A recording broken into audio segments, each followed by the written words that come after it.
In 2022, blogger and podcaster Ben Riggs published Slaying the Dragon, one of the most detailed and well-researched histories of D&D and RPG publisher TSR's rise and fall. I've read a few histories of D&D, mostly centered around co-creator Gary Gygax, but I've never read one quite like Slaying the Dragon. Long story short, Ben Riggs tracked down just about every major staffer and artist in TSR's history, starting with its inception in 1979, and details in excruciatingly tragic detail every last major bad decision made by the company, all the way up to its harrowing demise in 1997 when it sold itself off to Wizards of the Coast. As a work of investigative journalism, it's a triumph. As a definitive history of how the D&D intellectual property was handled from 79 to 97, it's indispensable. As a handbook on how not to run a company, it's a must-read. There are a lot of reasons why this book is valuable if you're into RPGs, as well as if you're interested in how a business needs to operate in order to have a chance at staying viable. The mistakes made by TSR between Gary Gygax, the Bloom brothers, and then for the majority of TSR's run by Lorraine Williams are pretty astonishing. And there are details about TSR's business arrangements that were never published before Ben Riggs revealed them in this book. In this video, I want to enumerate each of those mistakes that TSR made over the years. Some of these mistakes you'll probably find minor, and others you might find so outrageous that they're nigh on unbelievable in hindsight. I'll be curious to hear your reactions in the comments after you've watched the video, and of course I'll leave a link below to where you can get a copy of Slaying the Dragon, a book that I read in record time because it's an absolute page turner. I actually got to interview Ben Riggs on my newsletter as well, and we went deep into the research for this book and the incredible story of TSR. I'll leave a link below to where you can read that interview as well. Before we jump into the parade of horribles that is the history of TSR, let's quickly recap how its keystone product, Dungeons & Dragons, came about. Dungeons & Dragons was born as a marriage between a personal combat simulator called Chainmail, created by Jeff Perrin and Gary Gygax, and a fantasy domain and personal adventure simulator called Blackmoor by Dave Arneson. Having to self-publish the game, Gary Gygax created a company on October 1st, 1973 and called it Tactical Studies Rules, or TSR. He went into partnership with his buddy Don Kay and a toolmaker named Brian Bloom. In the early days, they were filling orders by making box sets by hand in a basement. Any business mistakes they might have made at that time can be excused. If anything, this was a period filled with serendipity and good fortune, as they decided to bring on neurologist J. Eric Holmes to create Dungeons & Dragons Basic Set, a game which essentially is the backbone of most OSR games today. And they also created a version called Advanced Dungeons & Dragons, which attempted to account for all possibilities in the fiction being told at the table. In 1977, they released the first Monster Manual, and in 1978, the Player's Handbook and the Dungeon Master's Guide. That brings us to our first major sin by TSR: stiffing Arneson. TSR plans to pay D&D co-creator Dave Arneson absolutely nothing because allegedly Advanced Dungeons & Dragons was so different from Dungeons & Dragons. Arneson sued TSR and they settled in 1981 on royalties of 2.5% on certain AD&D products, but he ended up suing for royalties again in 1984. Ignoring moms. As the Satanic Panic drove sales through the roof, going from $2.3 million in 1979 to almost $27 million in 1983, the company did not actually do anything to address concerns of parents and Puritans, such as removing Devils and Demons from the game, which hurt the company's distribution. Sears and JCPenney, for example, both dropped D&D, which cost them millions in sales annually. No business experience. Despite the positive coverage of the company by newspapers and magazines in 1982, not a single one of the top 9 managers at the company had previous business experience. They were all former biologists, pharmacists, plumbers, and the like. Confrontational triumvirate. In 1981, the company passed into a 3-way leadership between Gary Gygax, original investor Brian Bloom, as well as his brother Kevin Bloom, who did not have any business experience either. The Blooms would outnumber Gygax on major decisions, according to Gygax, and were purging managers loyal to Gary Gygax. No more royalties. The Bloom brothers ended a royalty program that paid out a portion of sales to each employee, which supplemented their relatively small salaries. Overexpansion. Anticipating sales of up to $75 million in 1983, the company expanded to 312 employees, 6 buildings across Lake Geneva, Wisconsin, a warehouse in New Jersey, and a licensing office in New York City. They did not meet those sales goals that year. By 1985, sales were down 79%. The Needlepoint Company. Around this time, the company bought Greenfield Needlewomen, a needlepoint company owned by a cousin of the Bloom brothers, and the purchase was rationalized as they figured they would sell needlepoint kits to tabletop gamers so that gamers could embroider slogans like Dragon Power and Quiet Danger Zone. The kits did not sell. Raising a shipwreck. The company paid to raise a sunken ship off the bottom of Geneva Lake. They ended up keeping the boiler of the ship in one of their offices for a little while, but actually never had plans on what to do with the actual ship if they got it. Amazing Stories. The company purchased the magazine Amazing Stories, which at the time only had 10,000 subscribers. Interactive romance novels.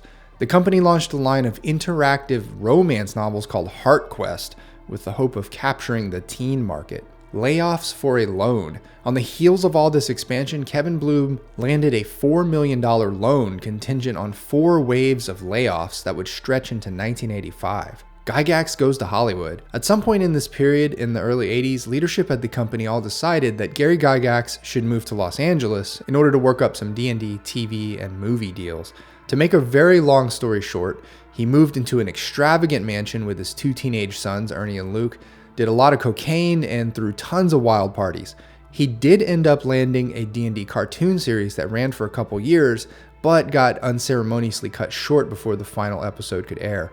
And Gygax's business expense account was also cut short one day when it became plainly apparent that he wasn't getting much done down there. Gygax buys a failing company. After returning from Hollywood, Gygax bought up controlling shares in the company, which was reeling in at least $1.5 million in debt, and he didn't know how to fix it. Gygax hires Lorraine Williams. Gygax asked a Hollywood buddy to invest and help run the company, but the buddy deferred and suggested that Gary hire his sister instead, a woman named Lorraine Williams. Pretty much the rest of this video will illustrate how this was a major mistake. Gygax refuses to buy out the Bloom brothers. The Bloom brothers wanted to leave like rats on a sinking ship, and in July of 1985, they offered Gary their shares in the company at $500 a share.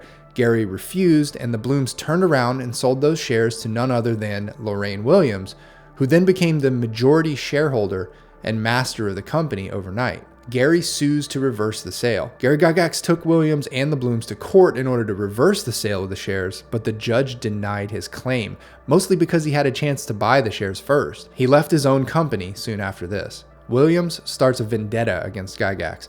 Over the next several years after Gygax left the company, he tried starting a new RPG publishing company, New Infinities, as well as a new game called Dangerous Dimensions. At every turn, though, Lorraine Williams threatened to sue, or actually did sue, Gygax back into the ground. Lorraine Williams hated gamers. It is mentioned several times in Ben Riggs' book that the head of TSR, the company that essentially created role-playing games and popularized Dungeons & Dragons, loathed gamers. Williams leaned in on Buck Rogers. It turned out that the Williams family owned the rights to Buck Rogers. If you're not familiar, that's a science fiction adventure hero most popular in the 30s, 40s, and 50s, but by who the 1980s was largely seen as a tired IP.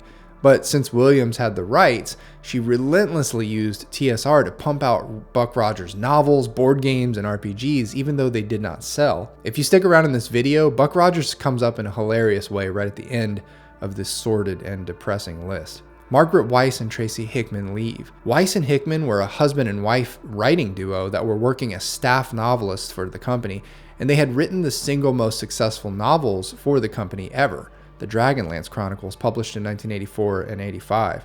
Despite massive sales, TSR refused to pay them a competitive rate for their work, and they left the company, signing with Bantam for an order of magnitude more money. Dragon Strike. In an attempt to get 8-year-olds to play D&D, the company made a game called Dragon Strike, which came with a VHS tutorial video that was produced in Hollywood with no script, no oversight, and wasn't even properly budgeted into the cost projections for the game. The video ended up being a boring mess, and Dragon Strike lost a bunch of money. TSR fights DC Comics and loses. DC Comics was licensing TSR products like Forgotten Realms and other D&D stuff, and the comics were selling really well.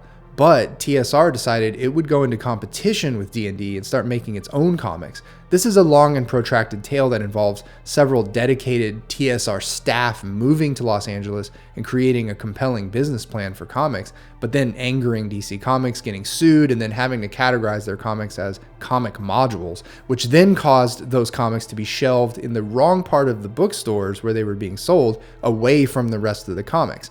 And also, obviously, DC canceled every last existing D&D comic book line. Perpetual contempt for writers. Despite virtually half of the company's sales coming from novels by 1993, Lorraine Williams dictated that the author's name would never appear on the spine of any of these books. Didn't just become a novel publishing house. Despite having sold 27 million novels by 1993, a medium that was way cheaper to create compared to RPG rulebooks, supplements, and boxes, the company didn't lean in on the sale of novels, either by respecting its writers or by increasing the book department's operations. The lack of respect and pay led to two longtime and critical editors in the book department, Mary Kirchhoff and Jim Lauder, to quit in early 1992. TSR hires Brian Thompson. To fill the vacuum left by Mary Kirchhoff's departure, TSR hired a New York editor of fiction named Brian Thompson, who, on paper, had very strong credentials, but as it turned out, was extremely tribal and vindictive in his management style, and actually coached management in the book department to treat writers roughly to get the most out of them.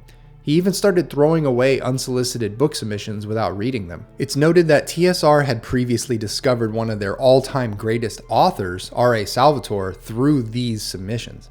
R.A. Salvatore driven out. Despite Salvatore being a huge earner for TSR with his Drizzt Do'Urden novels, in 1994, Brian Thompson demanded that he turn out 6 new novels in 3 years on top of a 3-book deal that the author had already just landed with Warner, meaning that Thompson wanted him to write 3 books a year for 3 years straight. So Salvatore walked, and TSR lost that golden goose. Lorraine blows a deal with the Tolkien estate. In 1992, the company sent one of their editors, John Ratcliffe, all the way to England to sit with the head of the Tolkien estate at the time, Christopher Tolkien, to negotiate a book and game deal.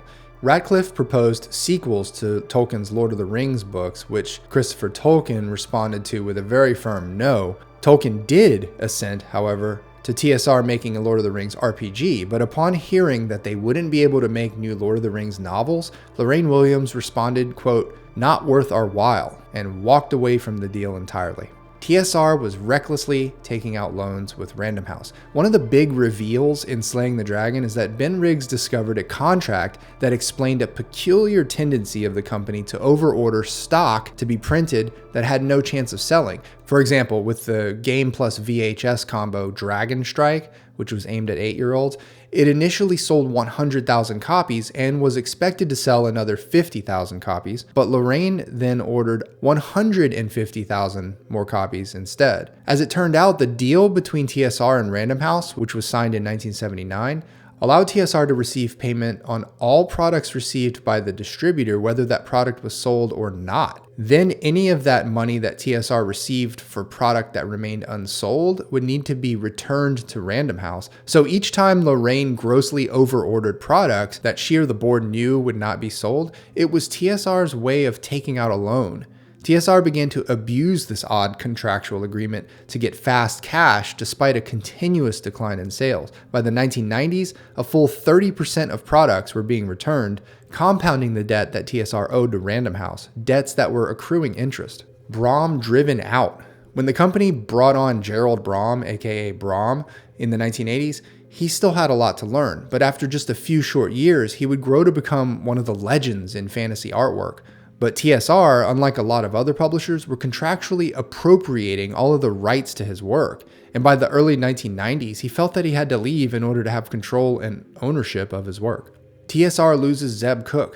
In 1994, after 15 years at the company, co-creating the D&D Expert Set, Oriental Adventures, and Manual of the Plains, and right on the heels of the ambitious but poorly selling Planescape, Zeb Cook left the company for more job stability. TSR floods the market. Starting around 1990, the company decided that the best strategy for selling more RPG products was just to blast the market with one new setting after another, and continued this strategy all the way up through 1997 despite clearly seeing the sales numbers not rise. The products weren't even profitable. Many of the products during this period were more expensive to produce than they were selling for, resulting in a loss with each unit sold. The first Dark Sun adventure, as one of many examples, came with spiral-bound books, maps, and other goodies, which was cool, but TSR was losing about $1 with each set sold. Debt with Random House reaches almost $12 million.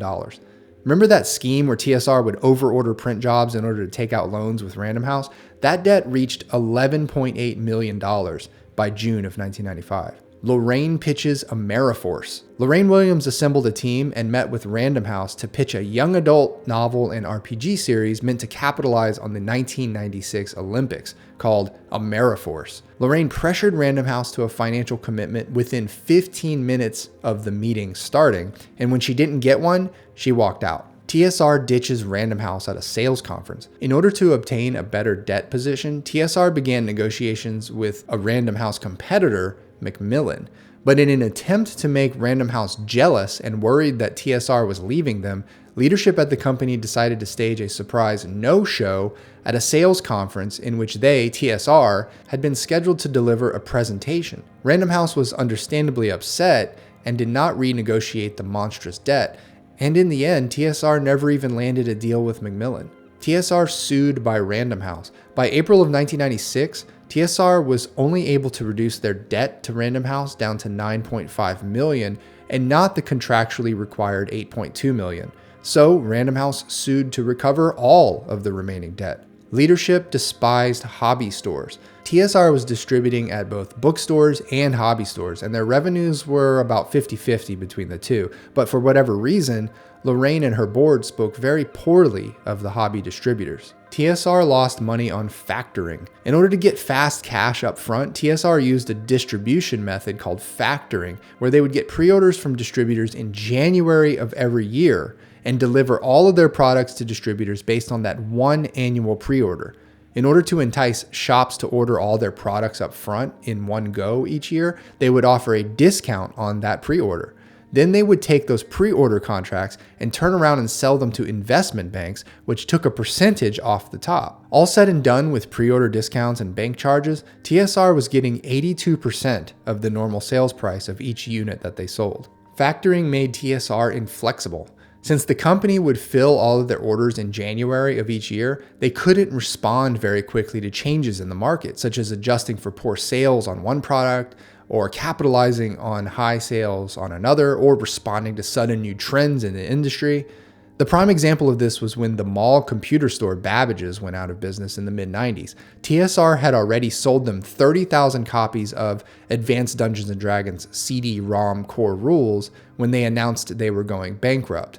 This meant that those CD-ROM rule sets would be sold at final clearance prices, which instantly destroyed the market for that product, since everyone would be buying it at Babbage's for $1 instead of at a book or game store for regular retail price. And they would also perceive the product as low quality or undesirable since it was being sold at Babbage's for so cheap.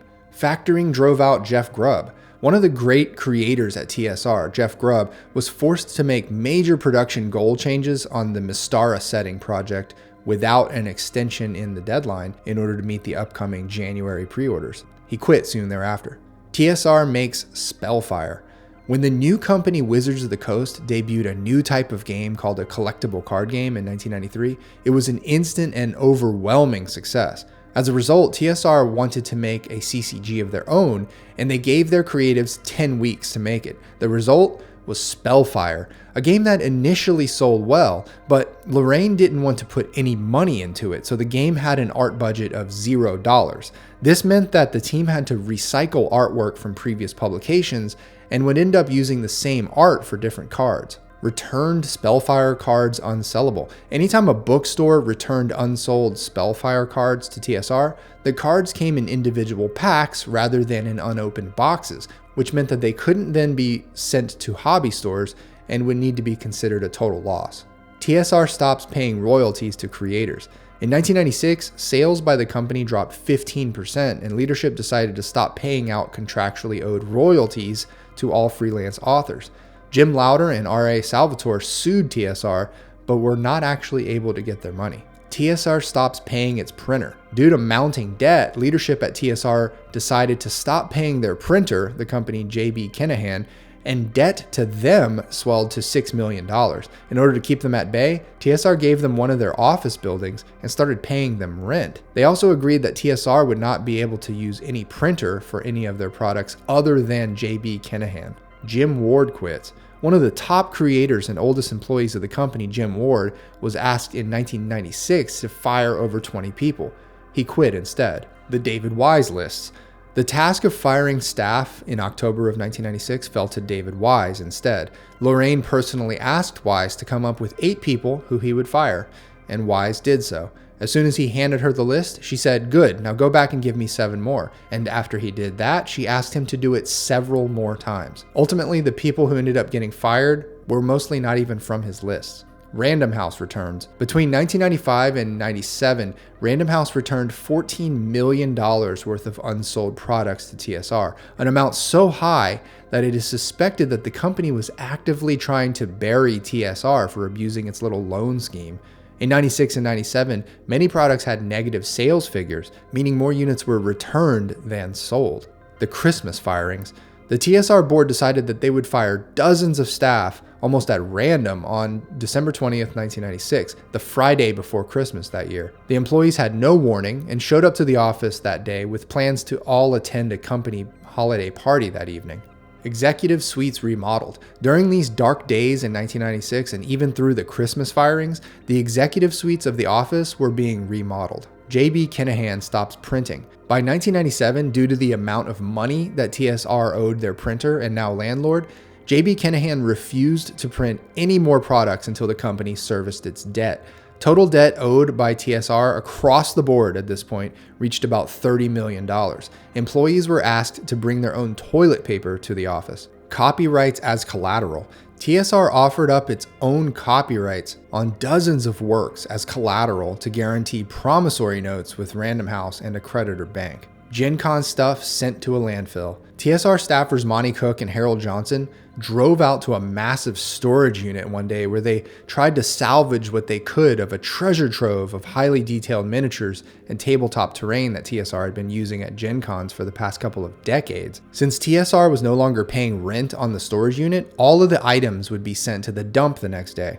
According to Cook, there were so many incredible dioramas and preciously painted D&D relics in the storage unit that he couldn't even count them all. He said that he and Johnson were able to stuff their car with a small fraction of what they saw in the storage unit before it was dumped the next day. Lorraine refuses to sell TSR to Wizards of the Coast. In 1997, Wizards founder Peter Atkinson met with Lorraine Williams to discuss the purchase of her company, but according to Peter, the meeting was so brief that he doesn't even remember sitting down. Lorraine made it clear that they weren't looking for a buyer. The Buck Rogers discount. As the story goes, Wizards was able to acquire TSR in 1997 through a bit of finagling that involved a small company called Five Rings Publishing, maker of Legends of the Five Rings. But in the final days of the price negotiations, Lorraine Williams sat with Peter Atkinson and told him, "I hope this doesn't kill the deal, but I cannot include Buck Rogers in the sale." Atkinson kept his poker face and managed to say, "Well, of course that's going to affect the price," and ultimately knocked about $500,000 off the price.